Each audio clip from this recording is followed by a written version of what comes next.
सब हमार गलती बा, लेकिन हमके थोड़ा ना पता रहे कि तू कोनो मिशन पे बाड़ू। एक्चुअली गलती तोहार बा। तोरा बतावे की चाहत रहे ना कि तू केहू के पीछा करत रहू। अब कोनो फायदा नहीं खे केहू के पीछा करके। हमनी पुलिस के इन्फॉर्म करब, उ लोग ओकरा अपना तरीका से पकड़िए। केहू के अपन जान खतरा में डाले के जरूरत नहीं खे। दादी सही कहत रहली, भलाई इंसान के देख के करे के चाहिए। बाकी इंसान ना शैतान बिया। अरे शैतान के नानी बिया। एक ताके बचावा और ऊपर से ताने खा। हम भी तो एक एक गलती ना बार बार करेली। काहे करेली? देख हम जी भी कह रहल बानी, कोनो वजह से कह रहल बानी। पुलिस के इस सब में इन्वॉल्व करब सही ना होखी। हाँ, कानून के अपना जेब में लेके घूमे लू ना। कानून से लंबा तो तहार हाथ बा के हाथ बढ़ेलू और पकड़ लेलू।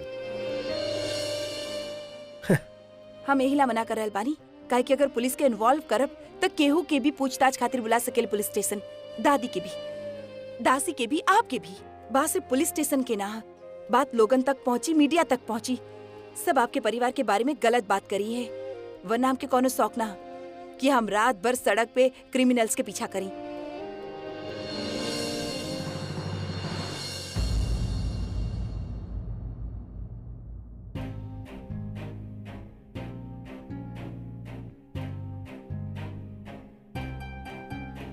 तू बाहर गेल रहला? हमके लगल तू कमरा में बड़ा। हम तोरा कमरा के बाहर गेल रहनी, बट दरवाजा अंदर से बंद रहे। तू कहाँ गेल रहला? तू ही कहले रहे ना कि अगर हम ना गई नहीं तो तू ओकरा बचावे चल जाइबा, और हम नहीं चाहत कि एकरा वजह से तू अपन लाइफ प्रॉब्लम में डाला। ई खातिर बेसिकली हम तोहरा बचावे गई रही। लेकिन तू एजा का करत रहा? मतलब तू हमसे झूठ बोलला? हम खुदे प्रज्ञा दी के ढूंढे गेल रहनी। हम काफी ढूंढे की कोशिश भी करी, पर कहीं मिलली ना। तू ही बतावा, तोरा के इतना आसानी से कैसे मिल गई? तू हमरा से कहत रहले ना कि फोन नहीं उठावत, तो हम फोन कईनी। कोनो टैक्सी वाला फोन उठैलस, कहलस कि वो अपन फोन छोड़ देले बिया, तो ई खातिर वो उठैलस। और ओकर बताइल जगह पे हम पहुंच गईनी। ये सब छोड़ा, प्रज्ञा दी आप जो ना आदमी के पकड़े गेल रहनी, का भेलू मिलल? का भेल कुछ बताई ना। ना मिलल। काहे कि ऐसे पहले ई आके हमसे झगड़ा करे लागले और वो भाग गए।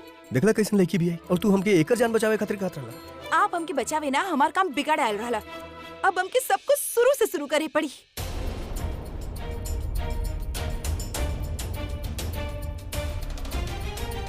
सब बिगड़ गए। ना हमके कुछ पता चला, ना हम कुछ देख पाईनी। बस अब तनु हमके ना देख ले होके, वरना बहुत बड़ा गड़बड़ हो जाई। अभी तो हम वो आदमी की शकल भी ना देखनी, और अगर तनु के पता चल गया ना, वो दोबारा उसे ना मिली, और फिर हमार रोके पकड़ बहुत मुश्किल हो जाई। इनके भी वही वक्त हुआ आवे के रहे, ना होते तो का हो जाते।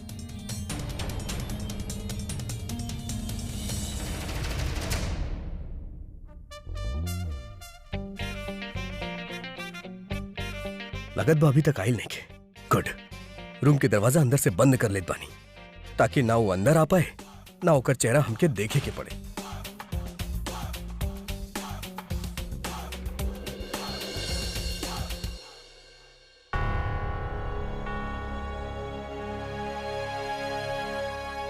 दिखा, उठ जा। हमके सूते के बार झगड़ा मत करिए। हम झगड़ा करे के मूड में बिल्कुल ना बानी। नींद आवत पर जाके सूत जाना।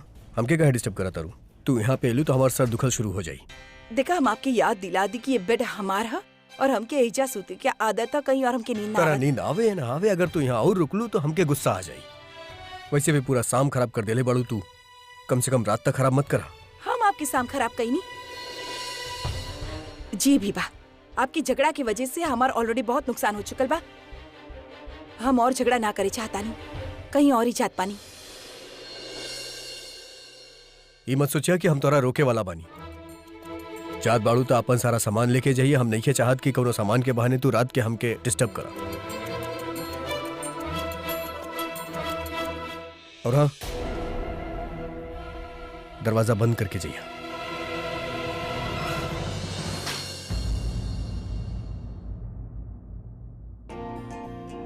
कितना रूडली बात कर ले तू अभी, और इतना भी का गुस्सा के ओकरा ओकर ही रूम से बाहर निकाल देला। अब कहाँ जाके सूती हूँ? बाकी तहार भी का गलती बा। इहे एगो रास्ता बा, अगर तहरा होके भूले के बा तो इतना रूट तब होके के ही पड़ी ना।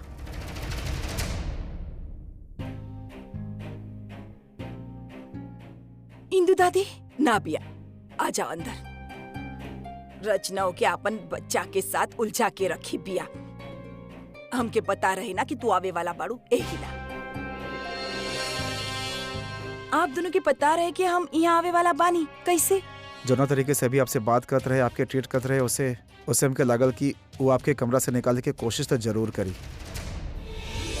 आप लोग के इहो पता रहे कि वो हमसे झगड़ा करे वाला बानी? जी। और झगड़ा की वजह भी पता हो गई।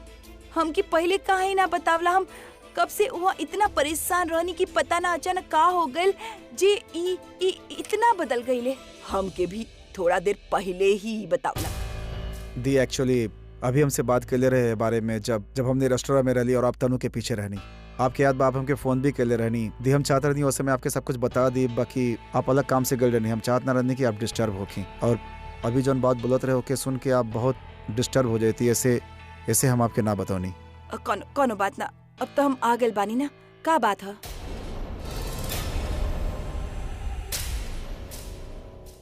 ये सब तनु के वजह से हो रहल बा। पता ना वो का कर रहल बिया, अभी के इतना मैनिपुलेट करके ओके अपन बात में फंसा रहल बिया।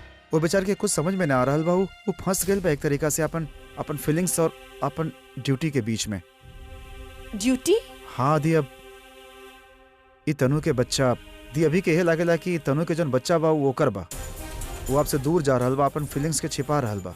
वो चाहता कि तनु के साथ आगे बढ़े, ओकर साथ नई जिंदगी शुरू करे, ताकि तनु के साथ कोनो नाइंसाफी ना होके। बस यही वजह बा। हम देखता नहीं तनु के का करे के बा। इतना आसान ना बा। हम अभी के अच्छा तरह से जानी ले। जब केहू के साथ न्याय करे के बात होके ले ना, तो खुद के भी परवाह ना करत। ए वक्त जितना तकलीफ उ तहरा के दे रहल बा ना, उसे कहीं ज्यादा तकलीफ से उ खुद गुजर रहल बा। प्रज्ञा बेटा, ए बखत तू अभी के संभाल ल बेटा, वरना जौने रास्ता पे चले खातिर उ सोच रहल बा ना, उ रास्ता पे अगर उ आगे बढ़ गइल तो वहां से ओके वापस लाइब नामुमकिन हो जाई। ना दादी, आप चिंता मत करी। हम अब उनका ख्याल रखब। उ चाहे हमके कितना भी नाराज रहे, हम उनके कबो अकेला ना छोड़ब। और दी आप जौना काम खातिर गल रहनी, जौन बंदा के ढूंढत रहनी, उ मिलल का? हाँ, ओकरे बारे में आराम से कल तू लोगन के बताइब। अभी हमार उनके पास जाइब जरूरी है, ठीक बा?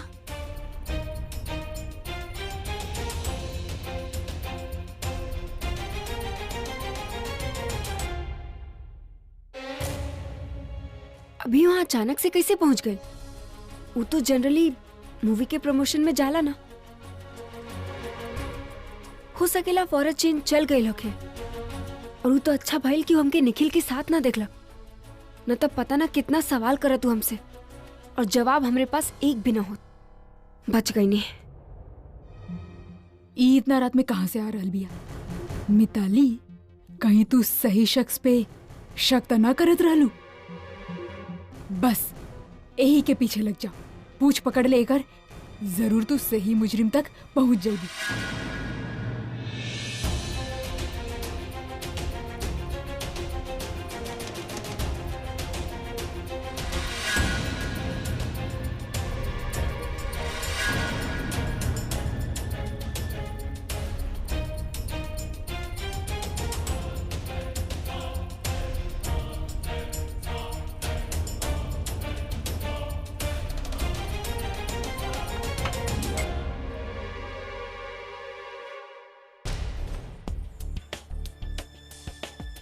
थैंक गॉड ही वापस आ गई और सुत भी गई। मतलब सच में ही हमके ना दिखलक, और हम फालतू में इतना डरात रहने।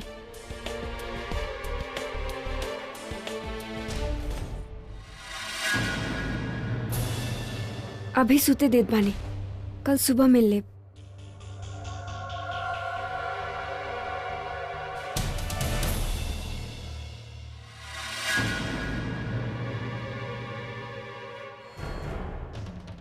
ये अभी के रूम में ऐसे काहे झाकत रहे? अंदर भी तो जा सकेले ना। अभी के सूतत देख के आयल रहे। ना मिताली, ये कुछ और करे आयल रहे। बुरा लोग अपन बुरा काम तबे करी जब सब लोग सूत जाले, लेकिन जासूस मिताली ऊ ना सूती। तब तक ना सूती जब तक ऊ मुजरिम के खुद रंगल हाथ से ना पकड़ लेत।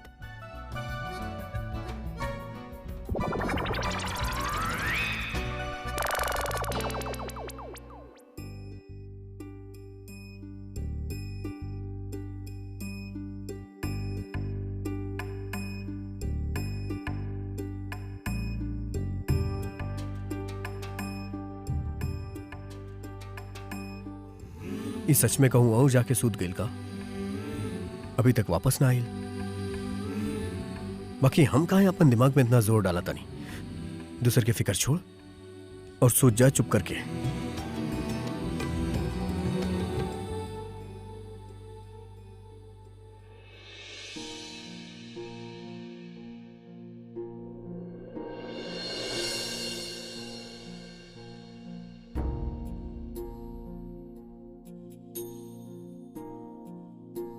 तना मना कह ले रहनी ना जाओ वैसे फिर से यहाँ पे आ गेलू तू।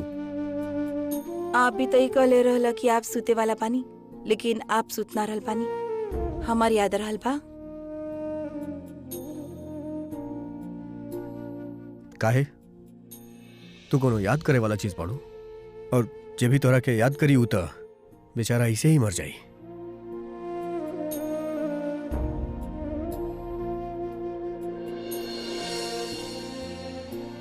झूठ बोल के कोनो फायदा ना, आपकी चोरी पकड़ गई। कैसन चोरी?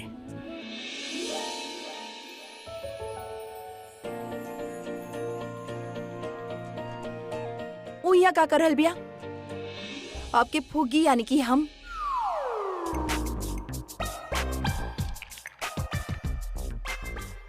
सब अपन मर्जी चलावता रे ना। मना कैले रहनी तोरा भारा में से फिर बाहर काहे आइलू? अब कबर्ड में लॉक करके रखम ना, तब बाहर आके दिखैया।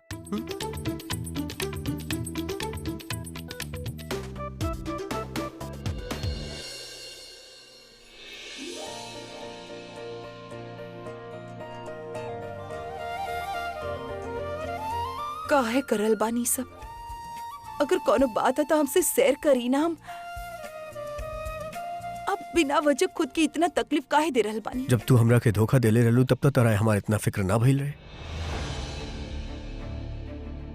अब इतना फिक्र काहे होत बा? और ये हमार लाइफ बा। हमें में खुशी लाई या तकलीफ ये हम डिसाइड करब। लेकिन खुद की तकलीफ देवे की जरूरत ही ना। हमार यकीन करब कुछ दिन में सब ठीक हो जाए। हाँ सब ठीक हो जाई जब तू अपना रास्ते जइबू और हम अपना रास्ता।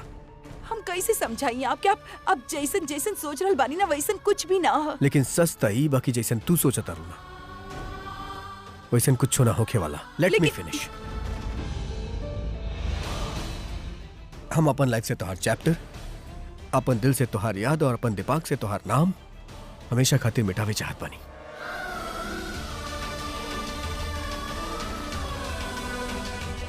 बाप बने वाला बानी हम और हम अपन ही खुशी खातिर अपन होखे वाला बच्चा खातिर गलत ना कर सकेली। और अगर तोहरा में थोड़ा भी सच्चाई बाकी बा या तू हमरा खातिर कुछ भी करे चाहत बारू ना त तारा भुलावे में हमार मदद कर।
बानी आप?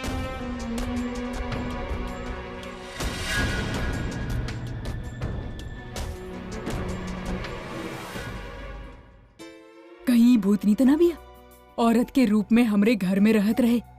ओ गॉड जी, तबे तो एकदम से कहीं गायब हो गई, भागा यहाँ से।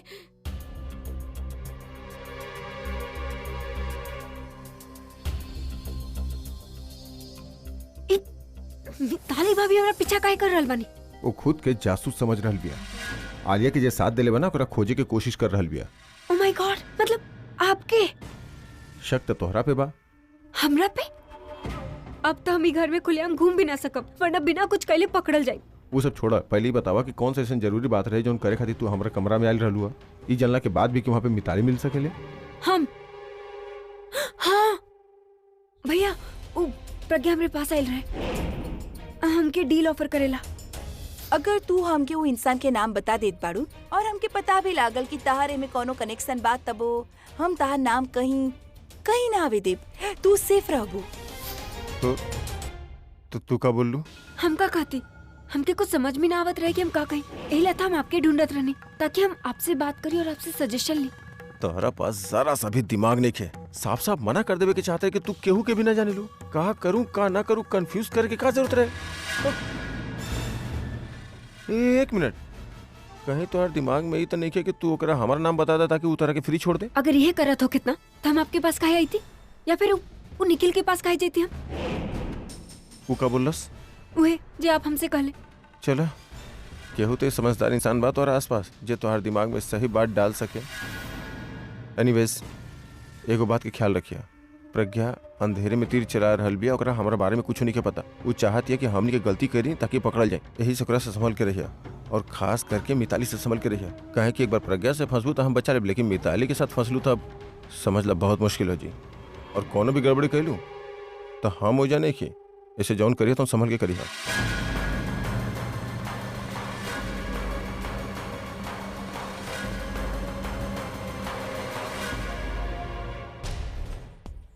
जैसन बर्ताव वो कल हमरे साथ कैले वैसन पहले कबो ना कैले।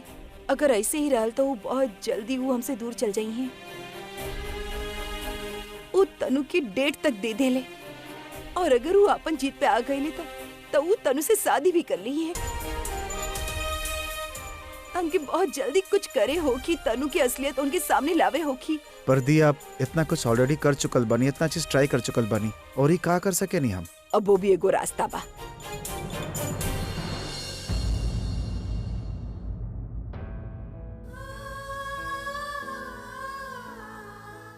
हमनी एक साथ अभी के सामने जाके सब सच बता देता नहीं, और ओकरे फैसला पे छोड़ देता नहीं कि वो केकरा पे भरोसा करे और केकरा पे ना करे। ये अब का करल बानी दादी? अगर ये करे की रहे तो इतना नाटक करे की का जरूरत रहे?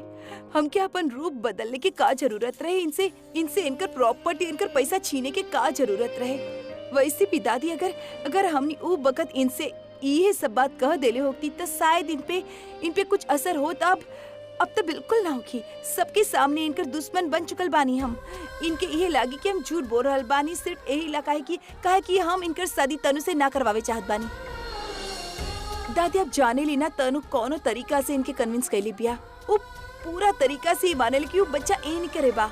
ऐसे में अगर हम जाके इनसे ये सब बताई तो हम तनु की ना खुद की झूठा साबित कर ले, तो फिर और हम का करी? हम अभी के तरह से दूर जात ना देख सकेली। हिम्मत हार चुकल बानी हम। अभी भी घबराहट से हो खेले कि अचानक अगर हमरे सामने कुछ हो गई तो हम कैसे बर्दाश्त करब? दादी, अब काहे ऐसे घबरा रहल बानी? देखिए, हम आपकी तकलीफ समझत बानी, लेकिन आपके उहे हिम्मत रखी हो कि जे आप हमके देवेनी, आप हार ना मान सकेनी। हम वादा करतानी तनु की असलियत हम जल्दी इनके सामने लेके आई। कल सब कुछ ठीक हो जात, लेकिन इनके ही वजह से हम तनु के बच्चा के पिता की शकल ही ना देख पाईनी। दी, पर आप तो वहाँ। हाँ, पूरा हम भी ये सोच के गए रहनी कि तनु ऊ इंसान से मिले जा रहल बिया जे तनु और आलिया की मदद कर रहल बा, लेकिन वहाँ जाके जब हम ऊ दोनों की बात सुनली त हमके पता चलल कि ऊ इंसान और केहू ना बल्कि तनु के बच्चा के पिता है। एहिला हम ज्यादा रिस्क भी लेनी, ज्यादा देर वहाँ रुके के भी कोशिश कईनी, लेकिन हम ओकर शकल ही ना देख पैनी। खैर कोनो बात ना, अब जे हो गइल सो हो गइल। अब हमनी के अलर्ट रहे पड़ी। अब तनु के उल्टा गिनती शुरू हो गइल बा। अब ओकर सच सबके सामने आके रही।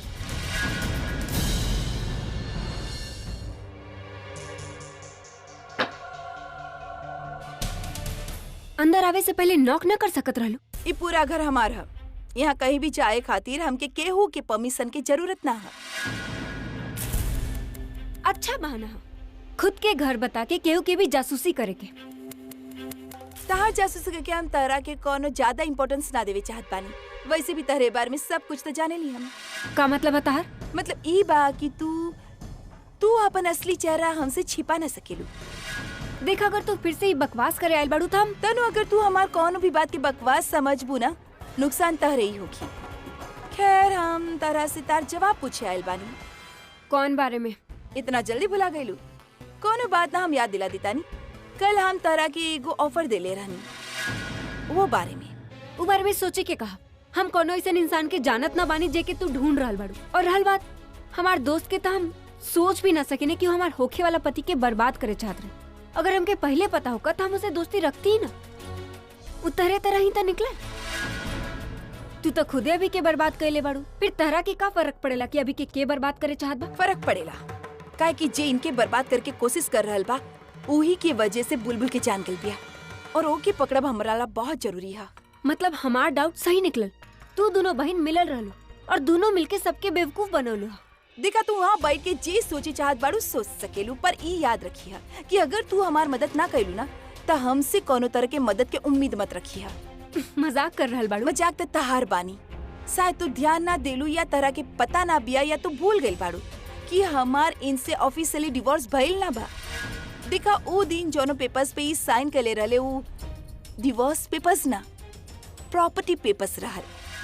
एला तरह से शादी करे खातिर इनके हमसे ऑफिशियली डिवोर्स मांगे होगी, और ये हम पे डिपेंड करेला कि हम इनके डिवोर्स देब की ना।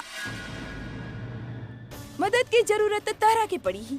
देखा, तू इनकी शादी खातिर उकसा देलू, लेकिन तहार शादी बिना हमरे परमिशन के तना हो सकत। और जहाँ तक वो आदमी की सवाल हो के ता हम ढूंढ ले। तू बस ये प्रार्थना कर कि तहार सच सामने ना आवे, काहे कि ओकरी बात तू एक ही ससुराल जाइबू जहाँ तार बेस्ट फ्रेंड गइल बिया। ऑल द बेस्ट। ई तू का कइलू?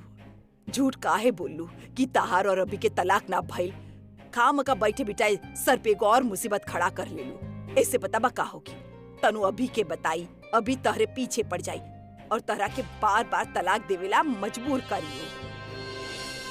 और ई सब में अगर आप पता चल जाई कि ताहर और अभी के ऑलरेडी तलाक हो चुकल बा, फिर ऐसे ना होगी ना दादी।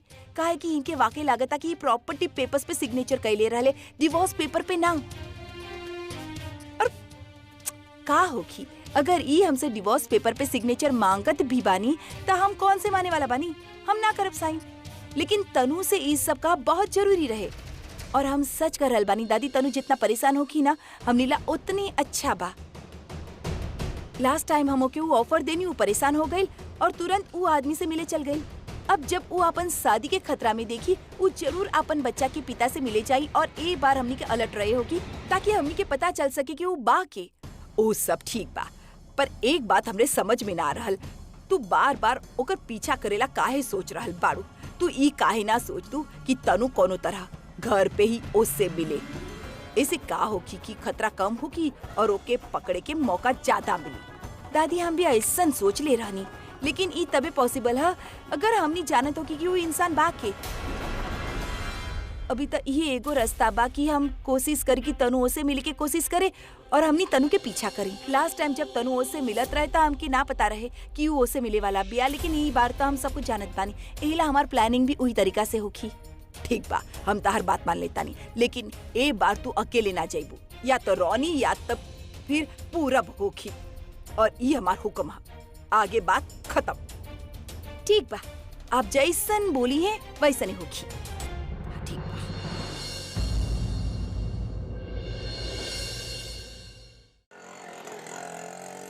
बुलबुल के फेवरेट कलर रही माँ, पता बा आपके? और माँ ये देखी, एक देखने के बाद केहू कह ना सकेला कि आदमी लोग शॉपिंग ना कर सकेलन। कपड़ा के सही उका कहले समझ नहीं खे उनकरा। ये पता बा खास ऐसे बा कहे कि हम बुलबुल के फेवरेट शॉप से लायल बानी। ओके ओके, बहुत पसंद रहे। काहे कर रहल बाड़ा तू ई सब? के बहलाने की कोशिश कर रहल बाड़ा? हमके या अपना आपके? तो के पता ना बा कि बुलबुल हमेशा खातिर चल गइल बिया, उ अब कभी ना आई। फिर काहे आवेला तू यहाँ? तो के भी चाहेला कि तू एक अच्छा से लड़की के साथ अब शादी करला और अपन घर बसाला। माँ कैसन बात कर रहल बाड़ू? हमारा आपसे रिश्ता बुलबुल के होके तक ही रहेगा। अगर वो चल गई तब तो हमारा आपसे कौन रिश्ता नहीं खेका माँ? ऐसा बात ना बा बेटा। माँ ऐसे नहीं तो बात बा। माँ आप हमके बेटा कहे नहीं, बाकी हमके लागेला आप हमके बेटा माने ली ना। माँ कहे कि अगर हमके बेटा कहती तो आप हमसे ऐसा बात ना करती। और माँ हमेशा वैसे कर रहल बानी कि हम जाना तानी कि बुलबुल हमके कहीं देख रहल बिया। वो देख रहल बिया कि ओकरा जाए के बाद पूरा ओकर माँ के ख्याल ना रख रहल बा। ओकर माँ एकदम अकेले पड़ गई बिया। माँ यही का माँ प्रॉमिस कर ले रहनी कि आप रोब ना। तब फिर हाँ कहले रहनी, लेकिन का करी, अपन किस्मत पे रोवे आ जाला। हमके समझ में ना रहल बा कि भगवान जी खून के रिश्ता बनाइल रहन, उ सब एक एक करके हमके छोड़ के चल गइल। बाकी तोरा साथ हमार कोनो रिश्ता भी ना बा। बाकी आज तू हमरा पास बा, हमके समझा रहल बा, हमार देखभाल कर रहल बा। तू चाहत बड़ा ना कि हम कभी ना रोई, तो ठीक बा। हमके एक बात बता दा, जब खून के रिश्ते सब धोखा देवेले तब भगवान खून के रिश्ता बनावेले काहे बनावेले? माँ प्लीज संभालिए अपना आपके। माँ अगर कोनो इंसान हमने के छोड़ के चल जाला तो अपन स्वार्थ खातिर ना होकर कोनो मजबूरी हो खेला। हमने के ऐसा लागेला कि हमने के बुरा वक्त में इंसान हमने के छोड़ के चल जाला, पर माँ सच तो ही बा कि जब हमने के उनका सबसे ज्यादा जरूरत होकेला तो वह लोग हमने के साथ देवेलन।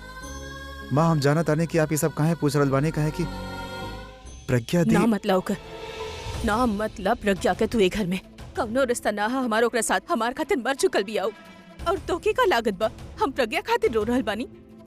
हम ओकरा खातिर नहीं खी रो रहल, हम अपन बुलबुल खातिर रो रहल बानी। और हाँ, कसम बतो के अगर हमके कुछ हो गई तो तू मदद खातिर प्रज्ञा खातिर ना चाहिए। और अगर हम मर भी गई नी तो ओके हमार लाश के छुए भी मत दी। कसम बतो के मत छुए दी ओके।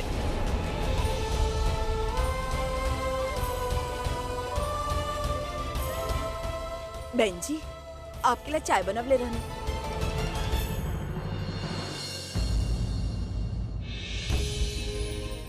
अचानक अभी तक ठीक रहनी। काश कि आप जान पाती कि प्रज्ञा दी की कोनो गलती नहीं है। वो आज भी आपकी बेटी बाड़ी, बट सच ना बोल पाए के वजह से वो आपके नफरत सह रहल बाड़ी। निखिल तू बात के समझत नहीं खे। ई बात के लिमिट क्रॉस हो चुकल बा। आलिया का गैली घर से हमार सांस लेल मुश्किल हो गइल बा।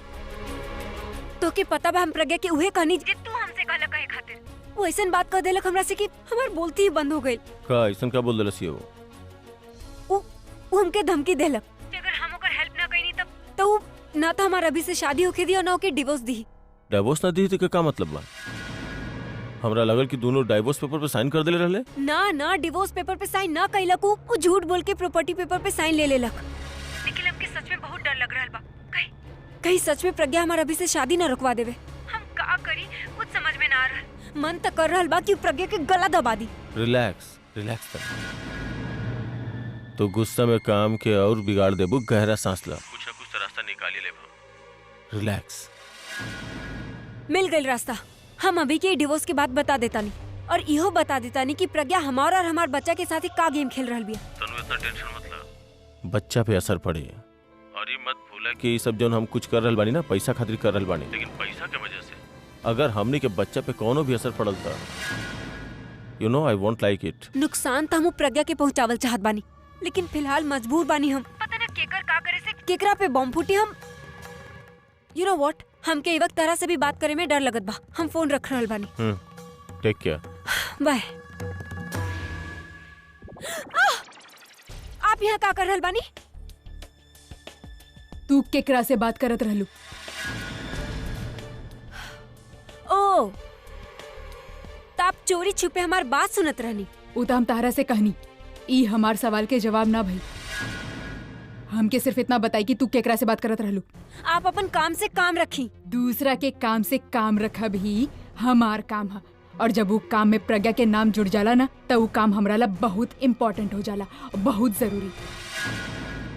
और वैसे प्रज्ञा से तो सब लोग गुस्सा बढ़े, लेकिन तू अपन गुस्सा केकरे साथ शेयर करत रहलू? कहीं तनु ई उ इंसान त ना बा जौने पे, मतलब जे आलिया के साथ देले रहे प्रज्ञा के मारे में? प्रज्ञा कुछ करे ना करे, ई हमके एक दिन हार्ट अटैक जरूर दिलवा के रही। तहार खामोशी हमार शक के 100% सही बता रहल बा। तू ही इंसान से बात करत रहलू ना?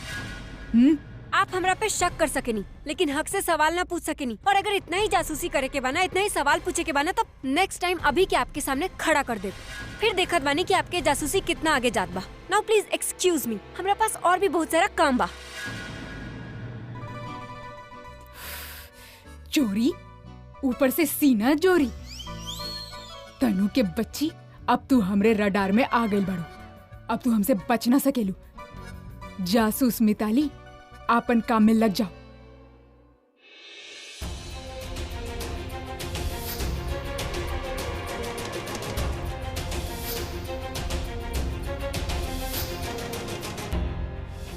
इतना अच्छा मौका खो देनी हम। काश ओकर चेहरा ही देख लेती। कितना कोशिश करनी पर आवाज तक ना सुनाई देलक। दादी के कहा भी ठीक है, कोनो ऐसा रास्ता ढूंढे चाहिए जौने से वो आदमी खुद ही हमरे सामने आ जाओ।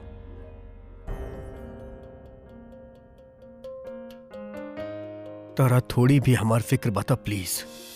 तारा बुलावे में हमार मदद करा। बस थोड़ा और इंतजार कर ली, थोड़ा और सब्र रख ली, फिर हम सब कर परेशानी दूर हो जाई और हम हमेशा ला आपके पास आ जाई।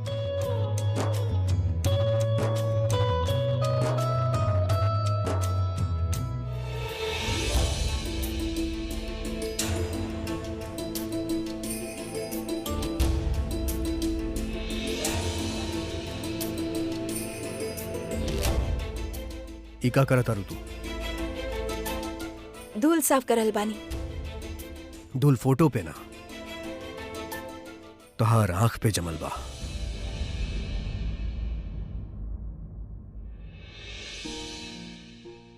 एक बार ओकरा निकाल लेबू ना, तो तोहरा सब कुछ साफ नजर आई।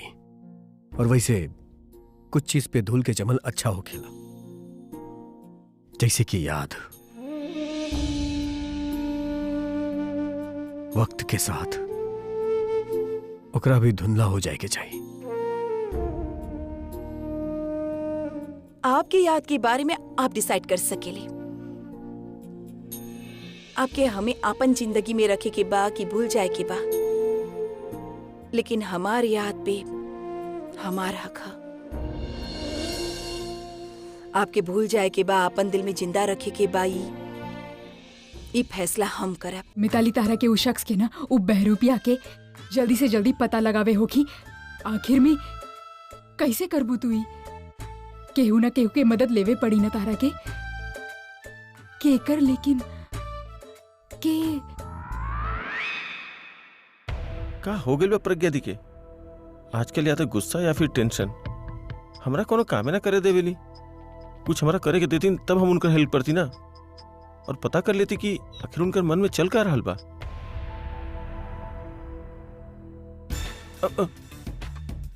का भइल तो के इतना उदास काहे नजर आ रहल बाड़ा? ना बस ऐसे ही तनी परेशान बानी हम। कहीं इहो त उहे ना सोच रहल बा जे हम सोच रहल बानी? अगर ऐसन बाना मिताली, त एके तू आपन तरफ मिला ली, कौनो काम त आ ही जाई। रानी, ई उदासी तहरे चेहरा पे अच्छा ना लगेले। हमके बताई ना का प्रॉब्लम है? हो सकेला हम तहार प्रॉब्लम सॉल्व करे में तहार मदद कर सकी। ना बस हम प्रज्ञा दी के बारे में सोचत रहनी। अब देखा ना उनकर परेशानी हमरा से देखल ना जाला। सोचा तानी कि उनकर हेल्प करी, लेकिन कैसे करी कुछ समझ में ना आवेला हमरा। रानी, तहारी प्रॉब्लम तो हम चुटकी में सॉल्व कर सकेनी। सच में? हाँ अगर आपके पास में कोनो रास्ता पता बतावा ना, वो रास्ते में का नो एंट्री के बोर्ड लगल बा, बतावा। अरे ना ना, तारे के सिर्फ उस शख्स के पकड़े के बा जौन आलिया और ताऊ के मदद कैले रहे प्रज्ञा के मारे में। बस ओके पकड़ा और प्रज्ञा के सामने लाके खड़ा कर दा। तहार दी यूं खुश हो जाइए। ई काम में ना तहार मदद हम कर सकेनी। हम दोनों मिलके ई मिशन के पूरा करब। उ शख्स बहुत जल्दी पकड़ल जाए इसे। ये ठीक रही। तो फिर आज के बाद में ये मिशन में हमने दोनों पार्टनर।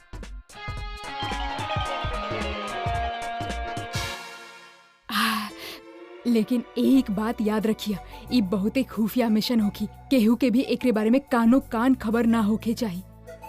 का औरल भेजा? ना रोनी, तू बस जाओ यहाँ से और काम शुरू कर दा। जी भाभी जी। इतना खुश कहाँ है भाई? हाँ? का करत करा लू कर साथ में? तहरे तो हेल्प करत रहनी राज। हमार कौन सा मदद? अरे उ हम का करत रहनी पता बा? हम और रोनी ना एगो मिशन प्लान करत रहनी। हम उ तीसरा शख्स के पता लगा रहल बनी, मतलब जे ना आलिया और तनु के साथे मिलके प्रज्ञा के मारे की कोशिश कैले रहे। राज, आप ना बहुते भोला बनी और आलिया और तनु बहुते चालाक बनी। ऐसे पहले कि वो आपके फंसा देवे, हम उ तीसरा शख्स के आपके सामने, हमार मतलब प्रज्ञा के सामने लाके खड़ा कर दे। बस आप भी ना हम के बात में उलझा रहल बानी। हम के रोनी के साथ बहुत सारा प्लानिंग करे के बा। कमाल की भी है। हमरा बचावे खातिर हमरे पकड़वाए में लगल भी है। पूरा हम मजबूर बानी, लेकिन तू तो नहीं खेना और तहार जिम्मेदारी है। प्लीज उनकर ख्याल रखिए। दी हम पूरा कोशिश करता नहीं कि आंटी जी जल्दी से जल्दी नॉर्मल हो जाए, पर जब भी थोड़ा सदमा से बाहर आवे ली, थोड़ा कोशिश करे ली, तो आपके लेके बहुत गुस्सा हो जाली हो। जैसे ही आपके बारे में सोचे ली, पता ना उनका के का हो जाला। दी आपके लेके उनका नफरत बढ़त जा रहा था। आपके समझ में नहीं आ रहा कि हम करी तक का करी। एक तरफ बुलबुल के जाए के सदमा, दूसरी तरफ दूसर बेटी के लेके इतना नफरत। दी आई थिंक अब हमने के आंटी जी के सब कुछ सच सच बता देवे के चाहिए। चाहता हम भी हुए बानी, लेकिन ये सब इतना आसान ना बा पूरा। फिर भी हम एक बार दादी से बात करतानी। दादी जी फैसला करिए, हमनी उहे करब। ठीक बा दी, फिर एगो काम करता नहीं, हम भी आवता नहीं, कल हमनी एक साथ मिलके दादी से बात करब, फिर देखल जाए का होता। हम बाद में फोन करतानी।